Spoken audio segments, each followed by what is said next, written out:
बहुत तेज बारिश हो रही है। उस समय गांव का एक मछुआरा तालाब से मछली पकड़ने गया।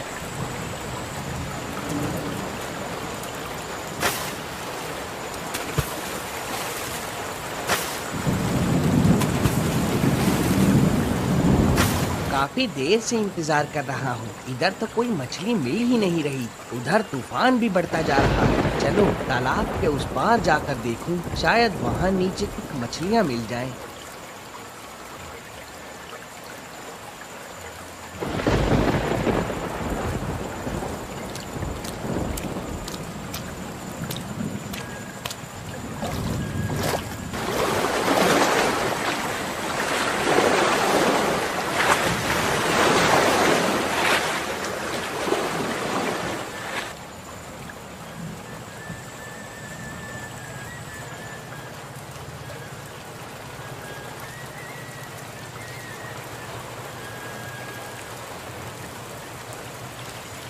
अरे ओ भाग्यवान, देखो तो आज कितनी ताजी ताजी मछलियाँ पकड़ कर लाया हूँ। जरा कुछ मछली तल कर दो, बहुत भूख लगी है, थोड़ा खा लूँ।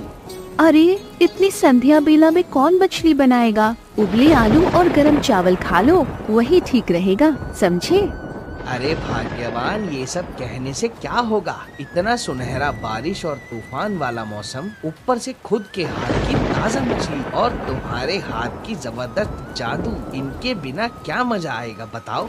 हाय, तुम्हारा इतना प्रेम और खुशी देखकर तो मैं हार मान गई। लाओ बना ही देती हूँ।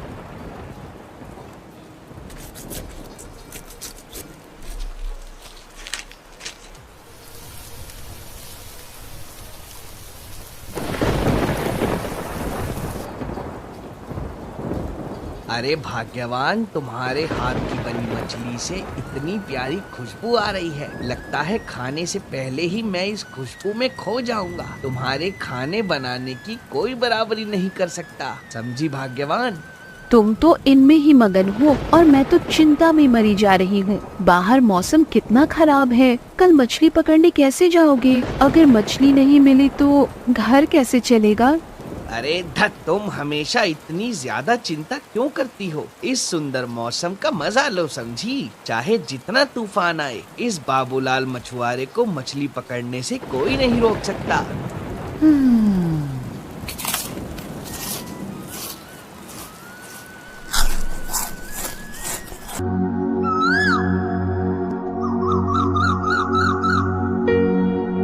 अगले दिन सुबह सुबह बाबूलाल मछली पकड़ने के लिए निकल पड़ा।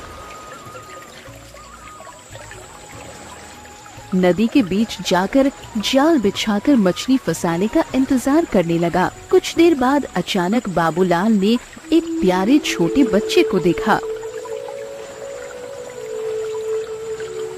ये मैं क्या देख रहा हूँ? ये मासूम बच्चा इस गहरी नदी में क्या कर रहा है? जल्दी इसे उठाना होगा, नहीं तो कोई अनहोनी हो सकती है। ऐसा कहते हुए बाबूलाल उस बच्चे को उठा लिया और घर की ओर लौट पड़ा।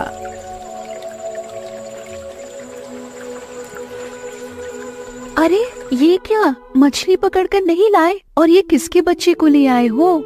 मैं मछली पकड़ने गया था, तभी अचानक देखा नदी के पानी में ये नन्हा बच्चा टूटी फूटी हालत में बहता चला आ रहा है। मुझे बहुत दया आई, इसलिए तुरंत घर ले आया। पता नहीं किस अभागे का बच्चा है ये। क्या कह रहे हो? जिस नदी में मछली पकड़ने गए थे, ये प्यारा बच्चा उसी नदी में बहता आया क्या? हाँ भाग्यवान, ऐसा ही हुआ। इस दुनिया में और क्या क्या देखना पड़ेगा, कौन जाने। खैर, जब तक इस बच्चे के असली माँ बाप का पता न चले, ये हमारे पास ही रहेगा। ठीक है भाग्यवान, तुम्हें कोई आपत्ति तो नहीं है ना? नहीं नहीं, मुझे कोई आपत्ति नहीं है। मैं तो कहूँगी भगवान ने खुद इसे हमारे पास भेजा है। तुम तो जानते हो मैं कभी माँ नहीं बन सकी। महाराज, राजकुमारी अब हमारे बीच नहीं है, हमने उसे खो दिया। रानी अम्रपाली, ये तुम क्या कर रही हो? क्या हुआ है? मुझे साफ साफ बताओ।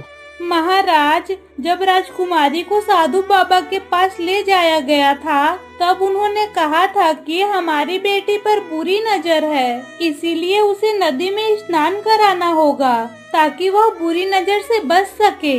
लेकिन स्नान कराते समय वो हमारे हाथ से फिसल गई। महारानी, हमने अपनी राजकुमारी को इस तरह खो दिया। कितनी मिन्नतों के बाद वो हमें मिली थी। मालती, मेरी बेटी। इधर मछुआरा और उसकी पत्नी मालती को बड़े प्यार और स्नेह से पालने लगे।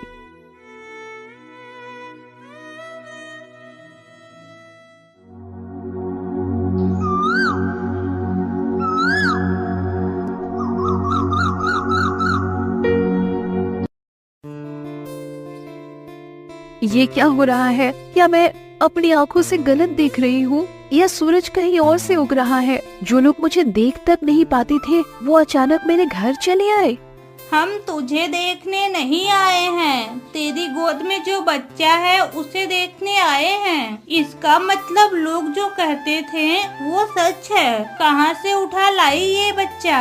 सुना है तू तो माँ बनने लायक नहीं, तो फिर ये किसका बच्चा है? कहीं चोरी तो नहीं किया? बोल बोल ना। जरा मुंह संभाल कर बात करो। सुबह सुबह दिमाग मत खराब करो। तुम्हारी और मेरी पुरानी दुश्मनी मेरे संतान पर मत निकालो, समझी? जो बोलना है बाहर जाकर बोलो। यहाँ से जल्दी निकलो। देखो देखो इसके तेवर। सच बात कहने पर घर से भगा दोगी क्या? हमेशा से रूपा तो ठीक ही कह रही है, तू तो बोझ है। तेरे घर में बच्चा आया कैसे? मेरे घर में संतान कैसे आई और क्यों आई ये मेरा मामला है। इस बच्चे को मैं पाल रही हूँ, तुम लोग तो नहीं पाल रहे हो, इसीलिए तुम सबको इतनी चिंता करने की जरूरत नहीं है। अब चुपचाप मेरे घर से निकल जाओ, नहीं तो मैं खुद बाहर कर दूंगी। सुन लिया ना? अरे वाह, तेरे मुंह की धार तो पहले जैसी तेज है। कोई बात नहीं, हम भी तेज छुरी लेकर आए हैं। सुनो सुनो गांव वालों, सुनो, राजा की इकलौती बेटी खो गई है। अगर किसी को उसके बारे में कुछ खबर हो तो वो राजमहल आकर बताएं। इसके बदले महाराज उसको बहुत सारे उपहार देंगे।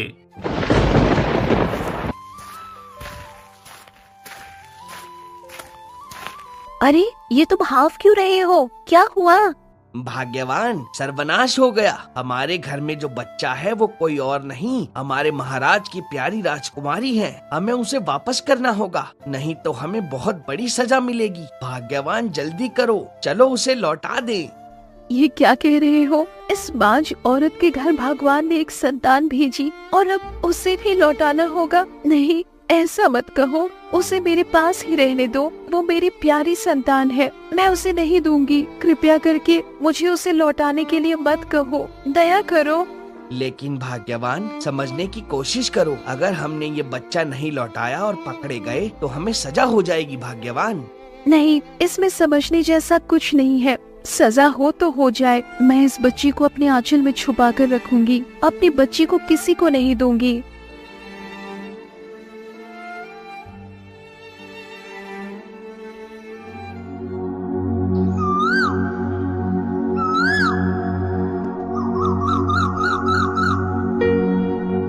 देखते देखते राजकुमारी छोटी से 7 साल की हो जाती है।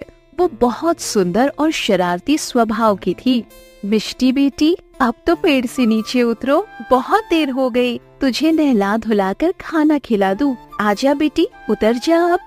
नहीं माँ, आज मैं नहीं उतरूंगी। तुम मुझे रोज खाना खिला के सुला देती हो, कभी मेरी सहेलियों के साथ खेलने नहीं देती। आज मैं भूलकर भी नीचे नहीं उतरूंगी। बस मैंने बोल दिया, आप जाओ, मैं अभी खेलूंगी। अच्छा ठीक है, मैं वादा करती हूँ, आज तुझे खाना खिलाकर नहीं सुलाऊंगी, खेलने जाने दूंगी। अब तो उतर जा बेटी। ले बेटी, जल्दी खा ले, सभी खाना ठंडा हो रहा है। ओहो माँ, आज भी वही चावल और सब्जी। ये सब मुझे अच्छा नहीं लगता है माँ। बेटी, तू तो जानती है ना कि हम कितने गरीब हैं। तेरे बाबा मछली पकड़कर जैसे तैसे घर चलाते हैं। इससे बेहतर खाना हम दे भी नहीं सकते बेटी। फिर भी कल तेरे बाबा से कहूँगी कि कुछ अच्छा लेकर आए। तुम तो रोज ऐसा ही कहती हो, लेकिन मैं कह रही हूँ कल मैं मसालेदार मटन ही खाऊंगी, बता देती हूँ। खाना खाने के बाद मिष्टी अपनी सहेलियों के साथ खेलने चली जाती है। ओ राजू, आज हम क्या खेलेंगे? आज हम छुपन छुपाई खेलेंगे। हाँ, तुमने अच्छा खेल बताया। चलो तय करें कौन चोर बनेगा। आज तुम सब छुपो, मैं तुम्हें ढूंढूंगी। मैं उस तालाब के किनारे वाले पेड़ के नीचे छुप रही हूँ, ठीक है? तालाब के किनारे एक रानी बैठी रो रही थी। आप तालाब के किनारे बैठकर क्यों रो रही हैं? क्या हुआ आपको? बेटी, मैं इस राज्य की महारानी अम्रपाली हूँ, लेकिन अंदर से मैं बिल्कुल खाली हो गई हूँ। मैंने अपनी ही संतान को इस नदी में खो दिया है। अरे रानी माँ, आपको कितना दुख है। आपकी बातें सुनकर मुझे बहुत दुख हुआ। आप मत रोइए, भगवान आपके बच्चे को जरूर वापस लौटाएंगे। देखिएगा, आपकी बेटी जहाँ भी होगी बहुत अच्छी होगी। अगर मेरी बेटी मेरे पास होती तो वो भी तुम्हारे जैसी बड़ी होती। तुम्हें देखकर मेरे दिल को थोड़ी शांति मिली। अब से तुम रोज दोपहर में मुझसे मिलने आना बेटी। ठीक है रानी माँ, अब से मैं रोज दोपहर में आपसे मिलने आऊंगी। बेटी, तुझे तो आजकल घर में देख ही नहीं पाता। कहाँ रहती है सारा दिन? तुम्हारी बेटी तो अब मेरी कोई बात नहीं सुनती, बस घूमती रहती है। दोपहर को खाना खाकर न जाने कहाँ चली जाती है। बाबा, माँ की बात नहीं सुनो, मैं कहीं नहीं घूमती हूँ। बताऊँ ना बाबा, कुछ दिन पहले मैं तालाब के किनारे खेलने गई थी। वहाँ रानी माँ से मेरी मुलाकात हुई। अब मैं रोज उनसे मिलने जाती हूँ। उनकी बेटी बचपन में खो गई थी, इसीलिए वो बहुत दुखी हैं। बाबा, हमारी रानी माँ बहुत अच्छी इंसान है, सच में बहुत ही अच्छी। हे भाग्यवान, मुझे क्यों सुनना पड़ रहा है। मिष्टी की माँ, आज के बाद से तू कभी भी उस तालाब के किनारे रानी से मिलने नहीं जाएगी। वो बड़े लोग हैं, उनके विचार अलग होते हैं। हमारे जैसे गरीब लोगों का उनसे मेल जोल ठीक नहीं। मैं जो कह रहा हूँ समझी तू? लेकिन बाबा, रानी माँ बहुत अच्छी हैं। पक्का एक दिन मैं आपको भी उनसे मिलाऊंगी, तब आपको भी समझ में आएगा बाबा। तेरे बाबा ने जो कहा वो तेरे कान में नहीं गया क्या? फिर भी मुँह चलाकर जवाब दे रही है। आज के बाद तेरा घर से बाहर निकलना बंद, समझी?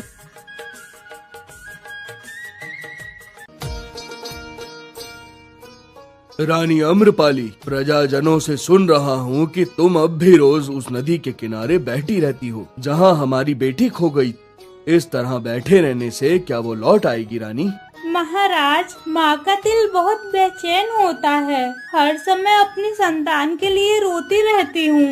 उस नदी के पास बैठकर ऐसा लगता है जैसे मेरी बेटी का चेहरा देख रही हूँ। लेकिन महाराज, हाल ही में वहाँ मैंने एक मछुआरे की बच्ची को देखा। उसकी आंखों में एक अजीब सा अपनापन है। उसकी सूरत इतनी मनमोहक कि जब मैं उसे देखती हूँ लगता है मैं अपनी मालती को देख रही हूँ। जब वो मुझे पुकारती है तो लगता है मेरी मालती ही मुझे पुकार रही है। ये क्या कह रही हो महारानी? पहले तो कभी ऐसा नहीं बोला आपने।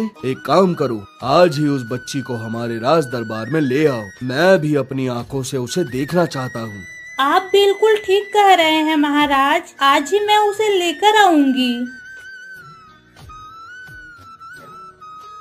ये क्या, वो बच्ची आज अब तक क्यों नहीं आई? इतनी देर तो कभी नहीं करती थी। कहीं उसे कोई परेशानी तो नहीं हुई?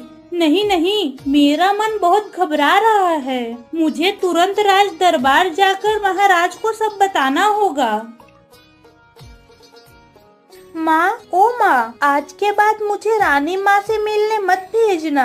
आज से मैं कभी भी रानी माँ से मिलने नहीं जाऊंगी। मैं कसम खाती हूँ। माँ, बस एक बार बाहर जाने दो मुझे।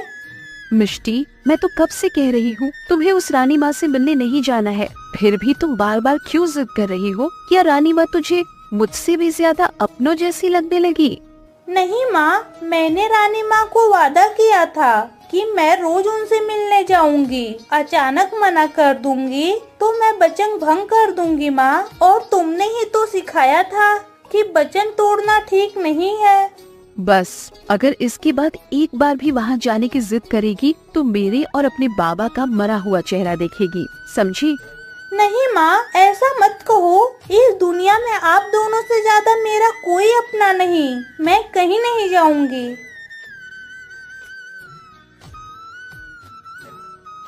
महारानी, आप इतनी जल्दी लौट आई, लेकिन वो लड़की आपके साथ नहीं है क्या? महाराज, मैंने नदी के किनारे बहुत देर तक इंतजार किया, लेकिन आज वो बच्ची नहीं आई। मेरे मन में बहुत बेचैनी हो रही है।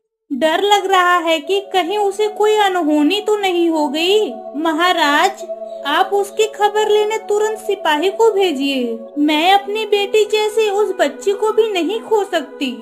महारानी, आप चिंता मत करो, मैं अभी सिपाही भेज रहा हूँ, सब ठीक हो जाएगा। अरे तुम ही मछुआरे बाबूलाल हो? तुम्हारी इकलौती बेटी मिष्टी ही है ना? जल्दी बताओ। हाँ, मैं ही बाबूलाल हूँ और मेरी बेटी ही मिष्टी है। क्यों, क्या हुआ सरकार? तुम्हारी बेटी अचानक आज रानी माँ से मिलने क्यों नहीं गई? क्या कोई परेशानी है? अगर कुछ हुआ है तो हमें बताओ। नहीं, कोई खास परेशानी नहीं, बस उसे बुखार हो गया है, इसीलिए उसे आज बाहर नहीं जाने दिया, अपनी मर्जी से रोका है। सरकार, रानी माँ को कहिए चिंता करने की कोई जरूरत नहीं है। मेरी बेटी बिल्कुल ठीक है, कोई खास बात नहीं। ठीक है, जब तुम्हारी बेटी ठीक हो जाए उसे रानी माँ के पास ले जाना, ये रानी माँ का आदेश है। महाराज, मछुआरे की बेटी को बुखार हो गया है, पर मेरे दिल में अजीब सी पीड़ा हो रही है। पता नहीं क्यों उस बच्ची के लिए मुझे इतनी चिंता हो रही है। क्यों इतनी पीड़ा? उसे एक दिन नहीं देखी, लगता है मानो कई दिन से उसे देखा ही नहीं। ऐसा करिए महारानी, कल आप खुद मछुआरे के घर जाकर बच्ची को देख आओ, आपको भी अच्छा लगेगा। हाँ महाराज, आप बिल्कुल सही सलाह दे रहे हैं। मैं कल सुबह ही जाऊंगी।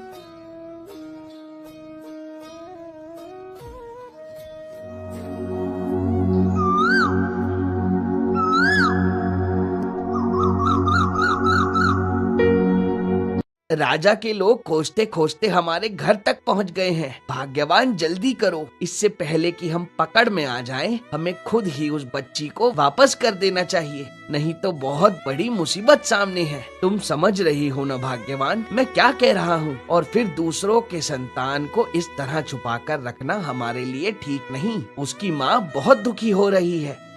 मैं आपसे विनती करती हूँ, आप मिष्टी को मुझसे दूर ले जाने की बात मत कहो। उसे पाकर मैं अपने सारे दुख भूल गई थी। अगर उसे वापस दे दूं तो फिर उसी दुख के समुद्र में डूब जाऊंगी। मिष्टी को मैंने अपनी जान से भी ज्यादा प्यार किया है, उसके बिना मैं जी नहीं पाऊंगी। दूसरी ओर रानी महारानी मिष्टी को देखने मछुआरे के घर पहुंचती है। रानी को देखकर मछुआरे की पत्नी चकित हो जाती है। प्रणाम रानी माँ, आप अचानक इस गरीब के घर में? मैं तुम्हारी बेटी को देखने आई हूँ। सुना है मिष्टी की तबीयत बहुत खराब है। कहाँ है मिष्टी? मुझे उसके पास ले चलो, मैं उससे मिलना चाहती हूँ। वो पहले से काफी अच्छी है, चिंता की कोई बात नहीं रानी माँ, आप निश्चिंत होकर महल लौट जाइए। बेटी मिष्टी, तुम कैसी हो? एक दिन तुम्हें नहीं देखा तो लगता है कितने दिनों से नहीं देखा है। मैं अब ठीक हूँ रानी माँ, आप मुझे देखने मेरे घर आई, मुझे बहुत खुशी हुई रानी माँ। गीता, तुम्हारा घर तो देख रही हूँ कितना टूटा फूटा है। तुम लोग यहाँ मिष्टी के साथ कैसे रह पाते हो? यहाँ हमें कोई तकलीफ नहीं होती रानी माँ, इस टूटे घर में भी हमारा सब कुछ है, परेशान होने की कोई बात नहीं रानी माँ। नहीं नहीं, ऐसा कहने से कुछ नहीं होगा। देखो, तुम तीनों कल सुबह राजमहल आओ, वहाँ तुम्हारे लिए एक घर खाली करवा दिया जाएगा। तुम लोग वही रहोगे और तुम्हारे पति को एक अच्छी नौकरी भी दिलवा दी जाएगी, ठीक है? रानी महल लौटने के रास्ते में गीता की उन्हीं दो पड़ोसियों से मिलती है।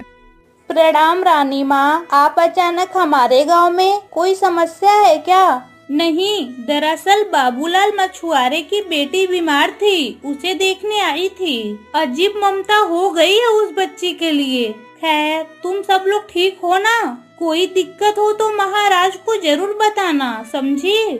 रानी माँ, जब तक महाराज है हमें कोई कष्ट नहीं होगा। आप जैसे राजा रानी को पाकर हम गांव वाले धन्य हैं। लेकिन आपके लिए बहुत दुख होता है, इतनी छोटी उम्र में राजकुमारी को खो दिया। आपके दुख में हम भी दुखी हैं। लेकिन जिस घर में आप गई थी वो बच्ची उनकी अपनी नहीं, उन्होंने उसे कहीं से पाया था। हमें शक होता है।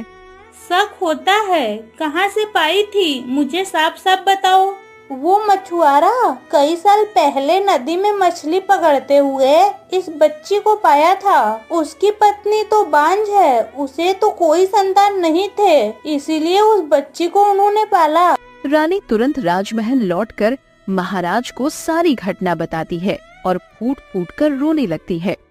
महाराज के आदेश पर सैनिक मछुआरे और उसकी पत्नी और मिष्टी को पकड़कर महल में लाते हैं।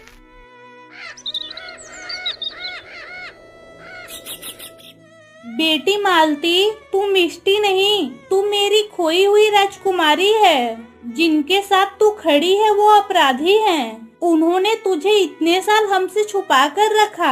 आ मेरी बच्ची, आ मेरी गोद में, आजा। लालची मछुआरे, तुझे तो मैं कठोर सजा दूंगा। इतने साल तक दूसरों की बेटी को अपना बताकर रखा। बेटी मालती, आ मेरी बच्ची, हमारे पास आ।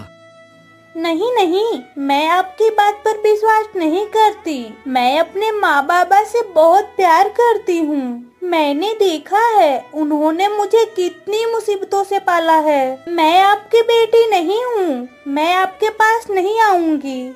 हाँ बेटी मिष्टी, तू हमें इतना प्यार करती है, लेकिन हम तेरे प्यार के लायक नहीं हैं। महाराज और महारानी सच कह रहे हैं, वो तेरे असली माता पिता हैं। हम तो कुछ नहीं, हम तो एक अपराधी हैं। मैंने सिर्फ ममता की लालच में ऐसा किया, मुझे माफ कर देना बेटी।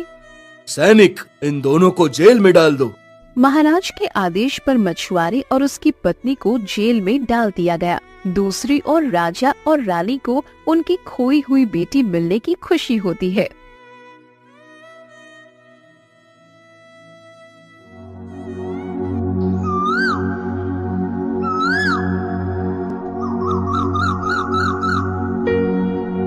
तुम्हारे जन्म के बाद पहली बार जन्मदिन पर तुम्हें पाया है। बताओ बेटी, तुम्हें क्या चाहिए? बाबा, मेरी बस एक ही विनती है, मेरे मछुआरे माँ बाबा को छोड़ दो। मुझे पता है उन्होंने गलती की, लेकिन उन्होंने मुझे बहुत प्यार दिया बाबा। मालती, जिन्होंने तुझे हमसे इतने साल दूर रखा, क्या तुम उनके लिए मुझसे निवेदन कर रही हो? महाराज, मछुआरा और उसकी पत्नी हमसे अपराध तो कर बैठे, लेकिन उन्होंने हमारी प्यारी बेटी को पाला। उनकी वजह से आज हमें हमारी बेटी वापस मिली, इसीलिए हम उनके आभारी हैं। मैं भी यही चाहती हूँ, उन्हें माफ कर दीजिए। आखिरकार राजकुमारी मालती की आग्रह पर महाराज मछुआरे और उसकी पत्नी को माफ कर देते हैं और रिहा कर देते हैं।